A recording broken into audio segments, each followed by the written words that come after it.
கர்த்தருடைய பரிசுத்த நாமத்துக்கு ஸ்தோத்திரமும் துதியும் கனமும் மகிமையும் எப்போதும் உண்டாகட்டும். இந்த நல்ல நாளை காண செய்த தேவாதி தேவனுக்கு கொடான கொடி ஸ்தோத்திரம். கர்த்தரின் மகிமை ஆத்துமா ஆதாயம் சுவிசேஷ ஊழியத்தின் சார்பாக இன்றைய நாளுக்கான சில நிமிட ஜெப செய்தியை கேளுங்கள். இனி காலம் செல்லாது, இனி காலம் செல்லாது, இனி காலம் செல்லாது. என் ஆண்டவராய் இயேசு கிறிஸ்து வரப்போகிறார். மனம் திரும்புங்கள், ஆயத்தமாயிருங்கள், அநேகரை ஆயத்தப்படுத்தி ஆண்டவர் பக்கமாய் திருப்புங்கள். பக்கத்துணையாய், பக்கபலனாய், பக்குவமாய், பக்கத்திலேயே இருந்து எல்லா நல்ல காரியத்தையும் உங்கள் வாழ்க்கையிலே செய்து முடிப்பார். ஆமென்.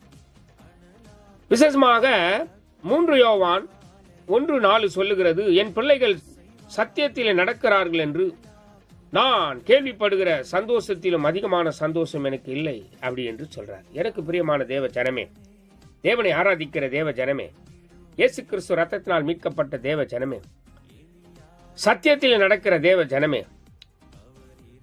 கேள்விப்படுகிறார்.